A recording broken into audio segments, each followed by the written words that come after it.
now it starts. So the bottom two of these on the statistics page, which I should scroll up, I guess, so you can see. Apparently I can't scroll.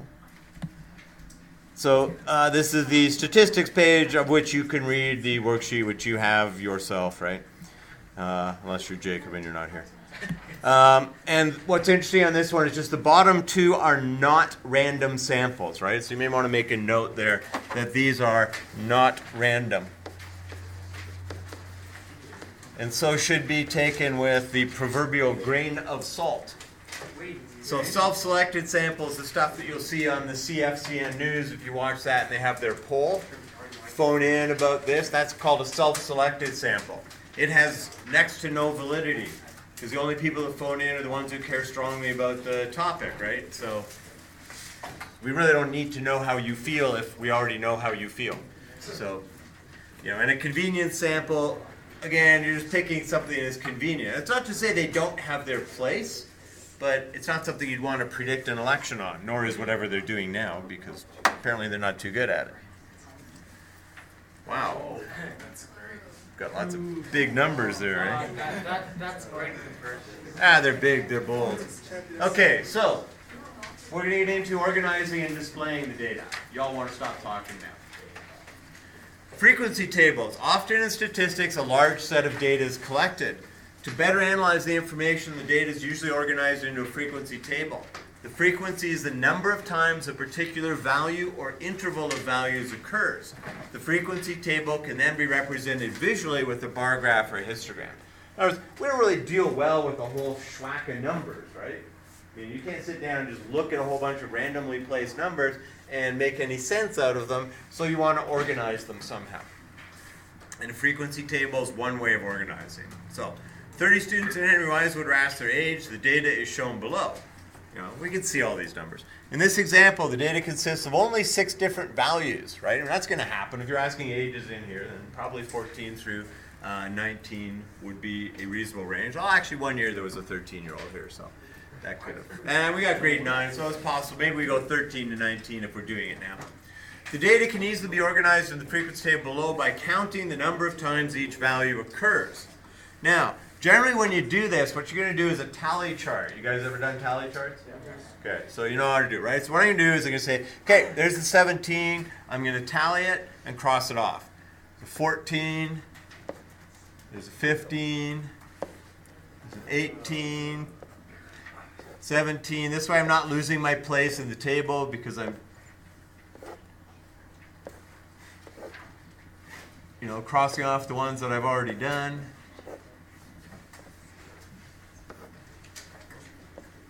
In theory, when I'm done. Now, as I hit my 5th one, 4-stroke, then I put a cross stroke through it, right? So that's a group of 5. 17, 15, 18. So this data could have been collected just, going out in the hallway and asking people as they passed, how old are you? So in that sense, the data is probably fairly random. Although, if the people were hanging out together, they may be of similar ages if they were friends.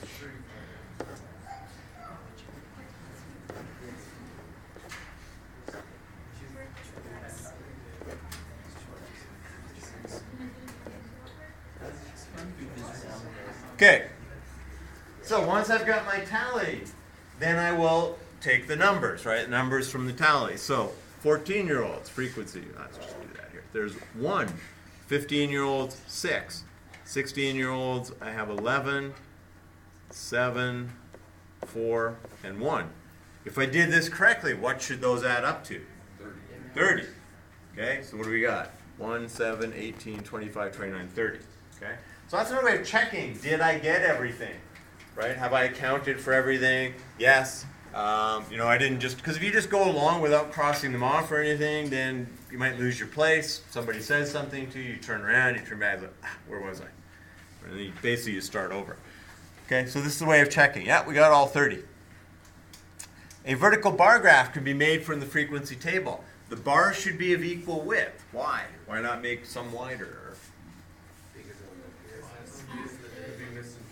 Yeah, it can be misinterpreted, right? I mean, visually, so sometimes you'll see this, and people want to mislead you or, make you say, hey, this car is better than that car. They could make the bar a little bit wider, and then it covers more area than it should, and it takes on more significance than it actually has, right? So we want to make sure that we're presenting things fairly.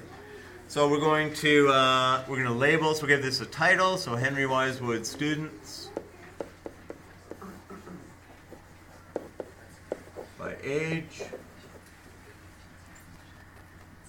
We've got on the left side, the y-axis is frequency, and the x-axis is age in years.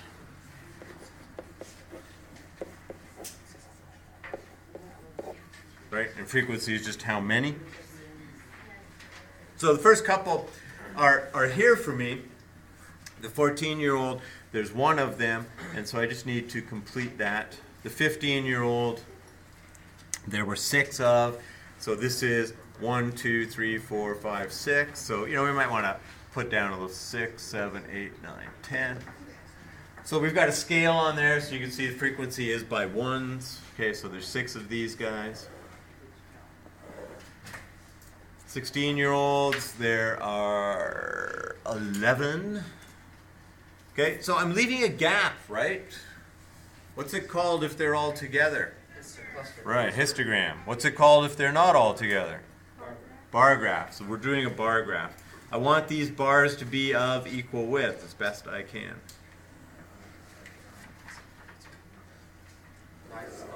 And the correct height. Yeah, sure you can draw better than I. 17-year-olds. Fix this. Yeah, I can't. Well, I could draw straight lines using a line tool, but yeah, exactly. 17-year-olds. How many? 7? 7. Wait, do you remake these videos every year? Don't know yet. I haven't really done videos up until now. 18-year-olds, 4. No, next year I'm just going to play them all back. 19-year-olds, 1. Your angry shots will be heard for generations. Yeah, exactly. Okay, so that one's a little high. I just say skip through like every 5 minutes to get everything. Yes, be repeating. Grant, for God's sake. Hello, future student of Mr. Yanova. I speak freely. Oxygen, magnesium. I mean, really. Okay, questions. So we have a bar graph. The bars should be of equal width. Their height is representative of the frequency. The larger the bar, the more frequency, right? If we make one wider than the other inadvertently or advertently, then it's going to take on more significance than it really has, right? We can also change things by adjusting our scale or by putting a scale break in, which can throw things off, right? The thing with the bar graph is, if you throw a scale break in and you start at like 10, you're trying to show something that really doesn't have much variance amongst the numbers, you can make it look that way by throwing in and say, wow, this is like a lot higher than that, when really it isn't. It's like 4 larger than that. We're talking on a scale of 1,000 or something. So you got to watch out for stuff like that. Wow, other big numbers. The heights, rounded to the nearest centimeter, 40 students are given below. There they are. In this example, there's a large variety of data values. We don't want to have 40 little bars, right? So instead, the data is organized into intervals of values, also called classes. Since the range of this data, so range is a statistical measurement. It's high minus low, high value minus low value. This is a range of 31. We can divide the data into 11 classes by having each interval include 3 values. Okay, we could divide it into 10 classes, right? But then you have to go to 4 values, right? So you pick a number that sort of fits nicely. And you can decide sort of like how many classes do I want to be displaying here, right? And then split it up that way. The first interval would have a lower boundary of 160 because the lowest number is 160, okay? And an upper boundary of 162, so it would include 160 to 162. The mid-interval value is 161. That's the number we're going to use to represent the interval, right? So 161, you get to represent these three guys here. Okay. Use the above data to compile the table. The probability of each interval is found by dividing the interval frequency by the total frequency. So probability is defined as favorable divided by total, right? So favorable in this case, the heights that are from 160 to 162, total being the 40 students. Okay, so away you go. I'm just going to pause this because we're back. Okay, so y'all agree with this? Okay, so probability as a fraction will be 1 out of 40. The probability as a fraction will be 2 out of 40. Now that's reducible, but I'm not going to. Why not? It makes it harder to add. Because they should add up to 40 out of 40. And if I change them so that I now have 1 out of 20 and 1 out of 8 and 1 out of 10, then in order to add them, I'm going to have to change them back to having a common denominator of 40, right? So although if I just straight asked for the probability, I would expect you to write down 2 out of 40 equals 1 out of 20, right? So as a final answer for something, if I said, what is the probability of somebody being from 160 to 165 centimeters, I would expect you to say 1 out of 20. Okay. And then we can change probabilities from fractions to decimals. So 0.02, oh, so sorry. So this adds up to, the total is 40 out of 40, right? Because it has to include everything. Okay, that's 0.025, that's 0.05, 0.05. This is 1/8, so that's 0.125. God only knows what 7 out of 40 is. 1.175. Is it? Okay. 0.175. 11 out of 40. 0.275. 275? 275. Thank you. 1/10. 0.075.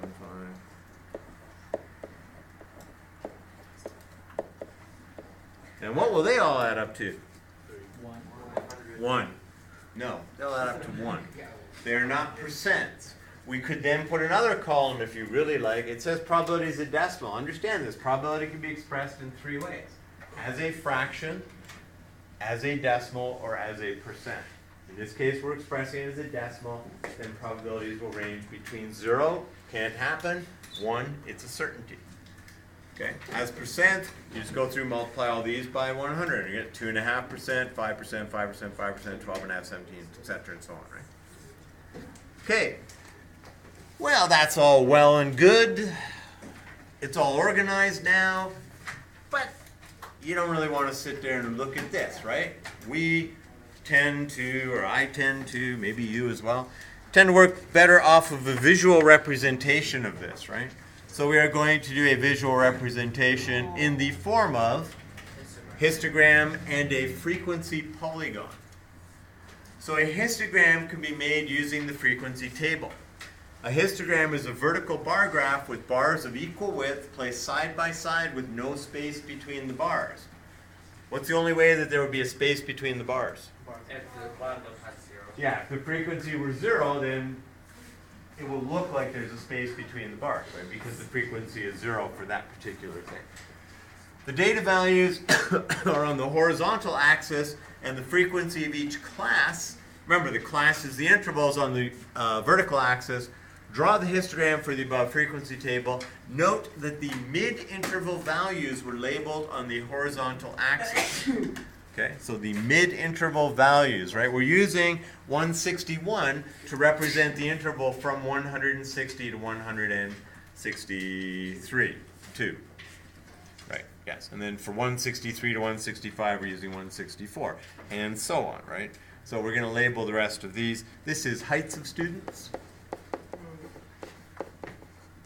So that's our title for the graph. Okay, so heights of students. This is the frequency. And this is the height in centimeters. Which I'm going to label below here because otherwise I won't be able to fit. So 167, 170.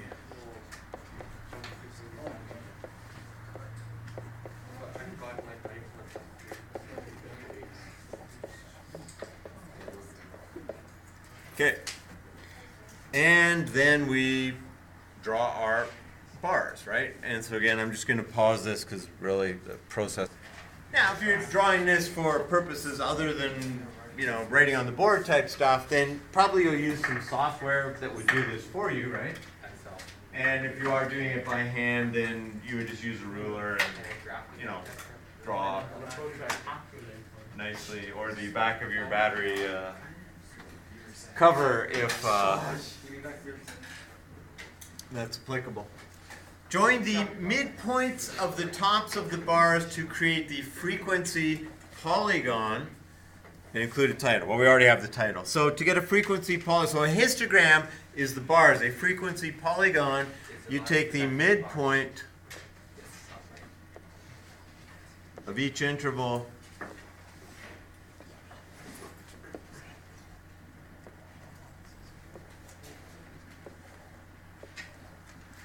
and you join those with straight lines.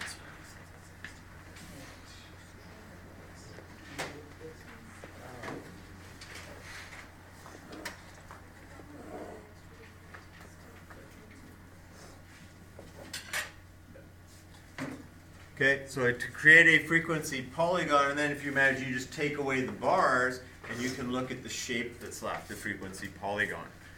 Right, and it's represented so that each bar is represented by a dot at the middle in the top, and then we join those points with straight lines. Join the points with straight lines, right? Polygon, many-sided. Okay, any questions about the histogram? So the bars are side by side, and frequency polygon. Why does this start at 161 and the chart starts at 160? Because you're using the middle, right? The middle value. Yeah, the values on the chart are the ones in between, or the middle of each range on your original. Yeah, I know we have the mid interval.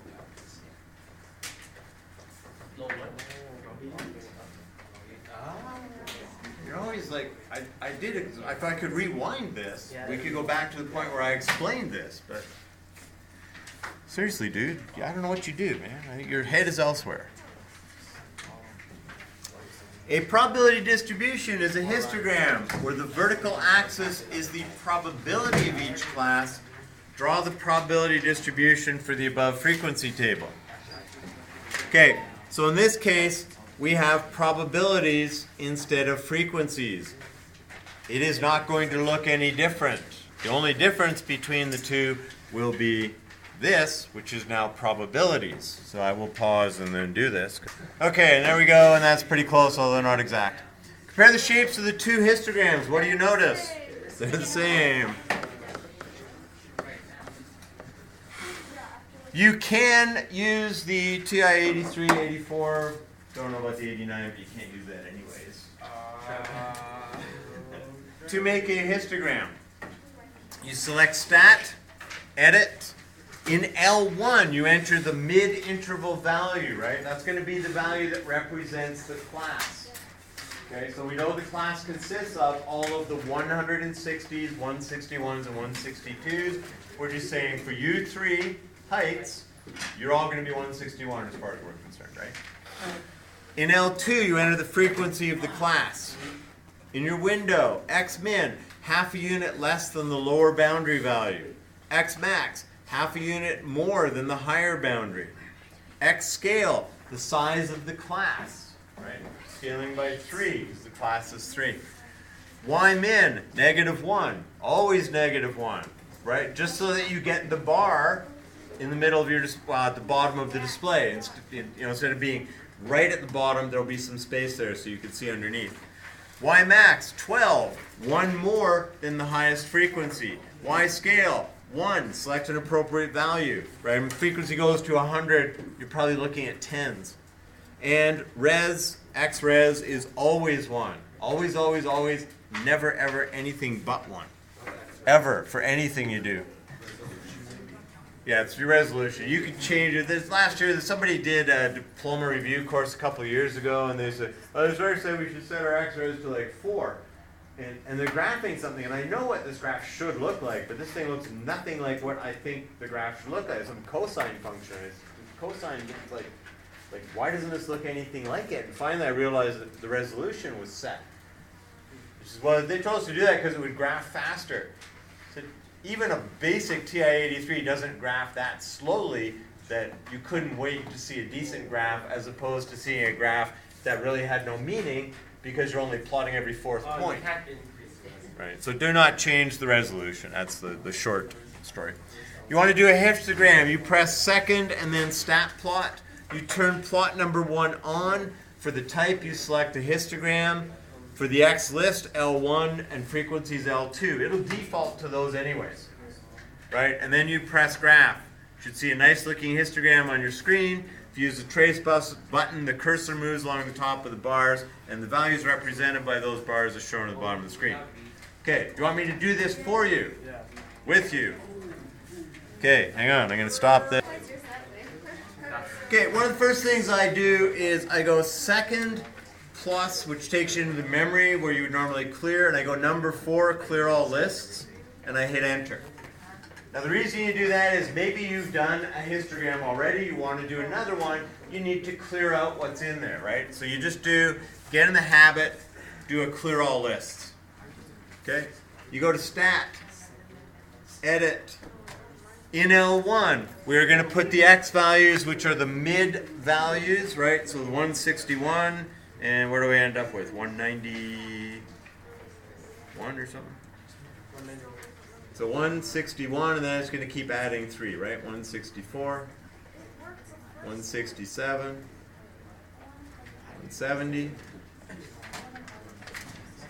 176, 179, 182, 185, 188, 190. Okay. We kick over to the L2. In L2, we are going to enter our frequencies. So basically what you're telling the calculator is that the number 161 occurs once. That there are 2 164s. And 2, and 2, and 5, 7, 11, 5, 7, 11, 4, 3, 1, 2, 3, 1, 2. Your lists need to match up in size. Okay? So they need to be the same size. We then are going to go to the window. We are going to set our window. So our minimum value will be 159.5, half lower than the lowest value. Our highest value is 192, so we go 192.5, right? Just so things fit nicely in the window. Scales, class size, -1, 1 frequency higher, Y scale 1, X res 1. Okay, to get to the stat plot, second function y equals takes you into stat plot. You hit enter on that. Plot 1, you turn it on. The type we want is a histogram, so you arrow down and over. This looks like a histogram. The X list is L1, the Y list is L2. Everything's good. You hit graph. And you actually got to hit histogram. So I should actually hit enter on this and then hit graph. Alright, and then you forgot to change L to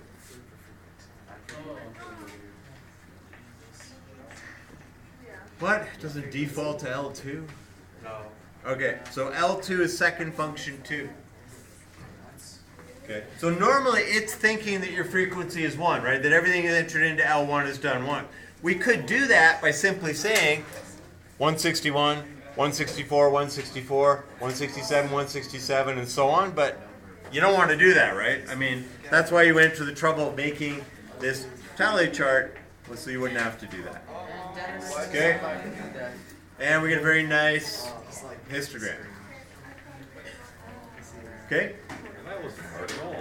Wasn't hard at all. Except for not on the midpoints. No. Okay. Coming up next. Nothing. Measures of central tendency is coming up next. So that's here. Measures of central tendency. Statistics that describe the middle of a set, I'll talk over you, of data. They are the mean, the median, and the mode. You have probably heard of and studied these in the past. They are called measures of central tendency. The mean, you all know this, right? This is what we call the arithmetic average. You add them all up and you divide by how many there are. So the sum of I equals 1 to n of x sub I, where x is each data value, divided by n, where n is the total number. The population mean is denoted by mu, and the sample mean is denoted by x bar. Your calculator will give you, what does the calculator do? I think it gives you x bar. Like it shows it as an x bar, right? But the median is the middle number when the data are arranged in numerical order. Your calculator will give you medians. It can do that kind of stuff, right? Figure out what the middle is. The mode, the number or numbers or interval of values that occurs most frequently. So mode, most frequently occurring. Frequency, the number of times a particular value occurs in a set of data. Question 1. Find the three measures of central tendency of the following marks on... How come this one printed out okay-ish? On the following cumulative exam. It was from a different word, that one. Okay, so, well, these didn't come out big like they did on the other one. Somebody got 99. They're good. 99, 53, 96, 82, 93. So how are you going to do this? Like using the calculator. I just realized that you can actually. I would. I don't know. What do you want to do? Okay. Calculate, right? So you're 99 plus 53 plus 96 plus 82 plus 83 plus I'm going to do the 93 plus 74 plus 80. Okay. No, you're supposed to use the put it into the list. I can stack it out and calculate everything you need. So what is the mean? So what's the sum? 1114, right? How many of them are there? 14, so you're going to divide by 14. What's that equal to? 39.6. Right. You can round wrong, numeric response, like, you know, there's no mercy, right? No mercy. So there's no mercy rule in numeric response. It's wrong, it's wrong. It's close, too bad, it's wrong. Wait, are you saying Median. What's the median? In this case, it's an even number. In order to get the median, we have to reorder them, right? I have to write the set out. So the lowest is, what's the lowest? 41. What's next? 53. Okay, and I'm going to cross them off as I do this because otherwise I'll end up repeating something. What's next? 69 looks like. Next. 74.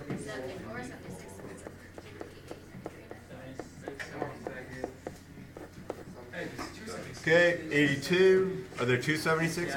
Oh, okay.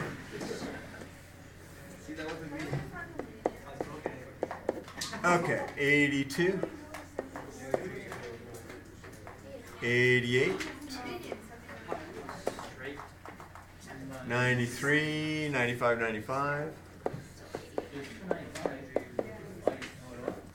Yeah. 3, 95, 95. 96. 99. So how many should I have down here? 14. So that's one way to check, right? Is if you're going to order them over by hand, then 14. Where's the middle? So the middle is, well, there's 14, so 1, 2, 3, 4, 5, 6, 7. So here's the middle, right? There's 7 there, there's 7 there. So how do we break the tie? We average them, right? So if there are an odd number of numbers like 5, then there is a middle, right? Because you have 2 on each side, and then you've got the 1 in the middle. If there's an even number of numbers, we average the 2 middle numbers. So it's 77 plus 82 divided by 2, which is probably 79.5. What is the mode?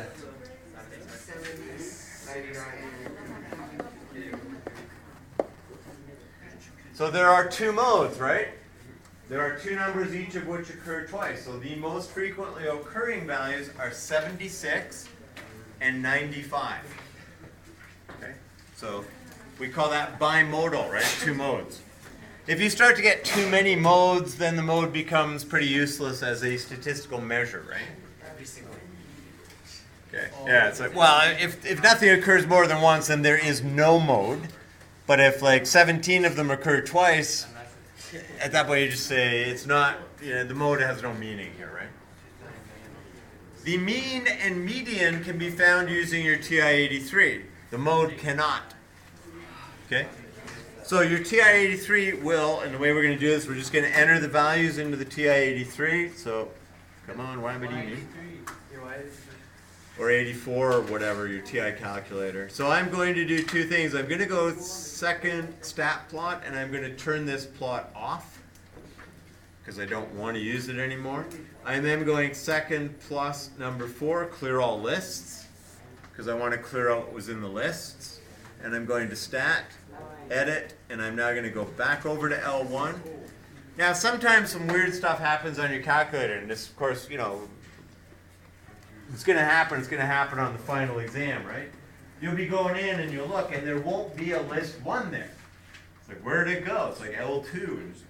Now, you can get around this 2 different ways. The hard way, which is just to adjust everything you do to L2, and the easy way, which is reset your calculator. Okay, so if you go into your calculator and all of a sudden like L1 is gone, just do a reset, right? Just clear it, reset it, everything should be good. Okay, so let's put the numbers in. We got 99, we got 53, 96, 82, 93, 95, 74, 95, 80, 77.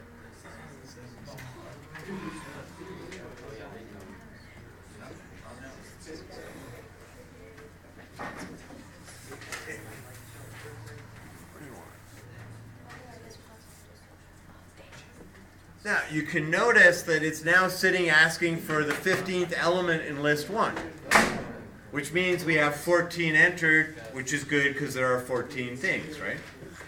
So the way that we run statistics on the calc, we go to stat, go to calc, and we do 1 var stats. We always do 1 var stats, at least in grade 10 with this stuff, right? You will never do 2 var stats that I know of in high school, okay? Whatever, then they'll show you how to do it. Now, if you have the new firmware, when you do 1 var stats, it'll say your list is L1, your frequency list, we don't have one, okay? And we could just say calculate. If you don't have anything, you could do 1 var stats and just hit enter. You can do 1 var stats. If you don't see this menu, you can go second function 1 to say L1. If you don't say run my 1 variable stats on L1, that's the list that it'll run them on. Okay? So it defaults to L1. Okay, X with the bar over it is the mean, 79.57 blah blah blah, or 79.6. The sum of x's, that's the sum of the x's, 1114, right? We did that. You added them all up, we got 1114. The sum of x squared, that's used for other calculations. The s of x and the sigma of x, that's other stuff, which we'll get to. N is 14. That's just a reinforcement that I've taken care of all the values, right? I have all 14 of them. It'll give you the min. It gives you the max, 99. It gives you the median, 79.5, right? It can figure out the median as well. It also gives you Q1 and Q3. What are they? Min, max, and median. Oh, they middle, load. and No, median, no. max, middle. What's Q1? Median, the median and those lost values. Yeah, the median. It's called the first quartile or the lower quartile. It means 25% of the data is below it and therefore 75% above. Who wants to leave? Somebody's going to walk out of here. Go sit in the hall. You got to talk? Go out in the hall and talk.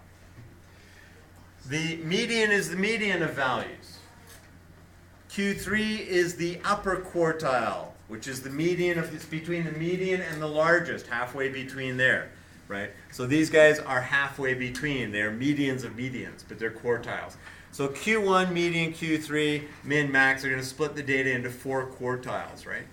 So 25% of the data, 50% of the data above and below, 75% below, 25% above. Those are your quartiles. If data is represented in a frequency table, how do you determine the mean? Well, we can do this. We have 14. The value 14 occurs with a frequency of 4. And so what's the frequency times the value? 56. 15 times 5, 75. 16 times 8, 128. Or is it 144? 128. 17 times 6, 102. 18 times 2, 36. Add them up. Okay, I'm looking at my thing here. 397. Add up the frequencies. How many times? 9, 17, and 8, 25. The mean, 397 divided by 25, 15.88. If we have intervals, then what we do is we need a number to represent the interval. We don't know what these values are. As a matter of fact, that meaning is gone, right? When you organize stuff into a tally chart, frequency chart, you lose the individual data, okay? Unless it's just, it was just numbers that we don't have intervals here, so we don't lose any of the data. We know there are 4 14s. Here, we know there were 3 numbers that were between 50 and 59, but we don't know what they were. They could be 351. They could be 350s, okay? They could be 359. We don't know. But what we're saying is we are going to use the middle of the interval to stand in for it. So we're just going to average 50 and 59, giving us 54.5, and 64.5, and 74.5, and 84.5, and 94.5. 54.5 occurs with a frequency of 3 times, right? I mean, generally things should average out over the interval. Is this going to be as exact as if you entered each of the numbers? No. But, sometimes we have so much data you just can't do it. There's no point in doing that, right? We just really is just seeing, well, what's in that interval? It's like how many people are in the 50s, 60s, 70s, and so on. Okay, we multiply. And I will do it for you if you like.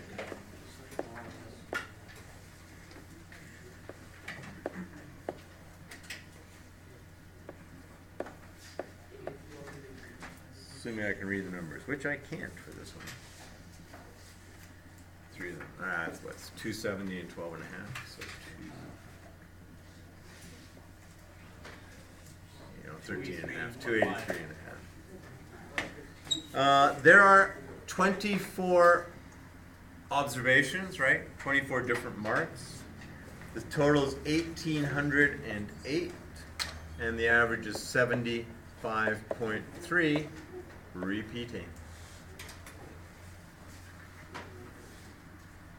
So, and then it's just telling us down here what I think we already did, right? If the data is presented in the form of a frequency table in which each item of data x sub I is present with a frequency of f sub I, then the formula to calculate the mean, really? No English. Becomes, mean is the sum of the frequency times the value divided by the sum of the frequencies. If classes are used, then x sub I is the mid-value of the class. The mean of the data in the frequency tables above can be determined using the TI-83 calculators. Okay, and then whatever. In IB, the formulas used to determine the mean of the set of data values are, okay, you have population mean, which is mu, and you have sample mean, which is x bar. Okay, what's the difference between those formulas? Oh, population like all the people, the sample like What's the difference between the formulas? it doesn't seem to. This doesn't seem to be, does it? Are the ends the same? Yeah, n equals. Yeah, okay, somebody messed something up. There is actually a difference between population mean and I don't sample know, mean. guys. They look the same. I don't know. They look the same. These old eyes see it as the same as The well. only difference is one says x average and one says mu. Yeah, that's the only difference.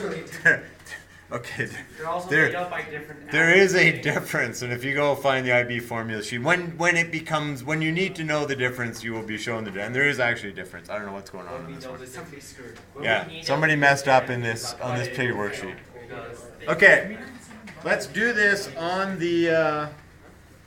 Let's just redo these. I don't think it asks you to, but okay. So second plus 4, clear all lists.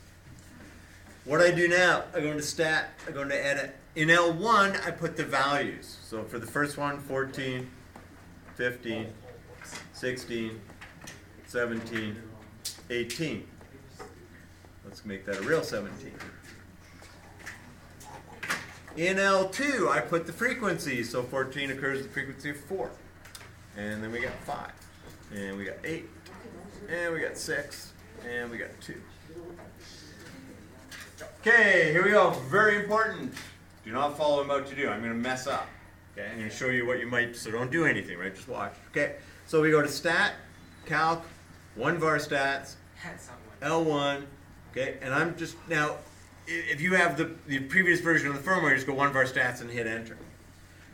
So the mean is 16 and n is 5. That's the big thing, right? We know there are not 5 things here, right?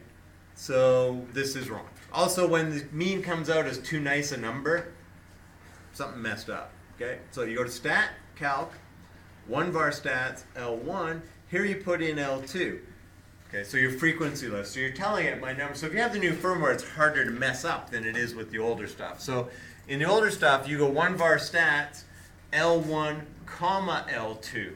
And what you're saying is, my observations, my values are in L1, and their frequencies are in L2. And then when you hit calculate, we now see there are 25 things, which is what they're supposed to be. We get the proper mean of 15.88. We've got the sum of 397, and so on, right? Okay, and then you could do the same with this one. You would put the mid value in L1, this in L2. Your big check when you run 1 var stats is look at the value of n, because it's going to tell you how many things you're dealing with, right? And if it seems too good to be, if it seems too low, you probably forgot to put the frequencies in. The average is really this. Yeah, likely you just forgot to put the frequencies in. Determine the mean, median, mode of each set of data. Feel free to use your calculator. Okay, so for this one, we're just going to enter them in, right? So I'm going to go second plus 4, clear all lists, right? Clear everything out, start fresh, put the numbers in, which I'm going to let you do, and then we will answer the question. So as soon as you got a set of numbers, let me know.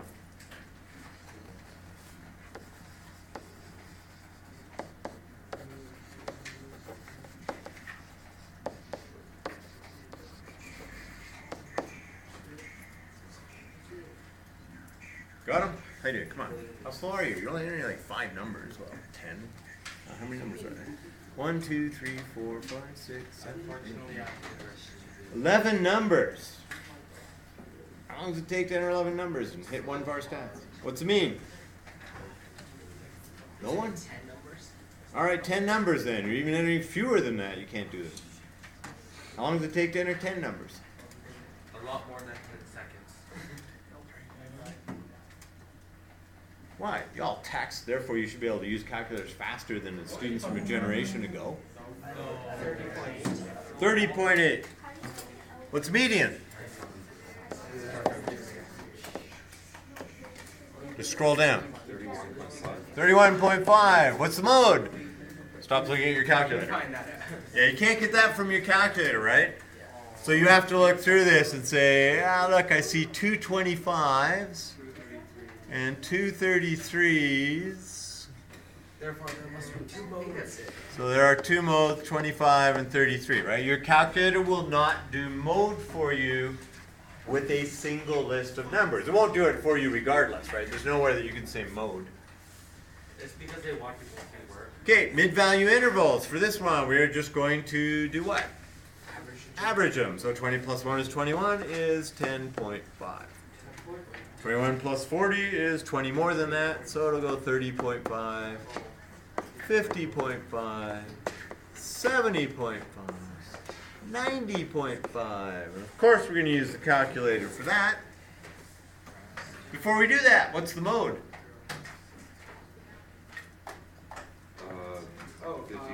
50.5. How do you know? It occurs most frequently, and mode is one that occurs most frequently. So a frequency table is very nice for getting the mode, right?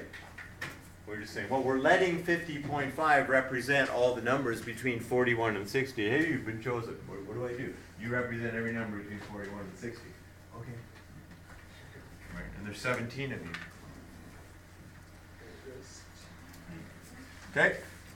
L1, mid-values. L2, frequencies. 1 var stats. L1 comma L2, or L1 and then frequencies in L2. Mean.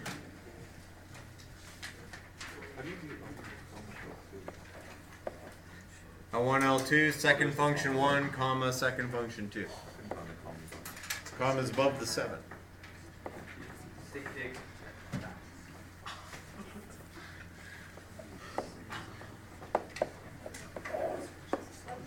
Okay, what's the mean? 43.4. What's the median? 50.5. No huge surprise there, but you know.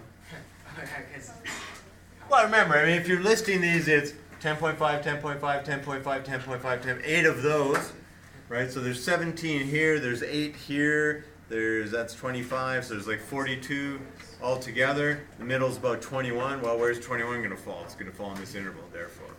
That's where the median's going to be, right? Because it's just a whole pile of 50.5s in a row. Is that it? Seriously? Yes! We're done.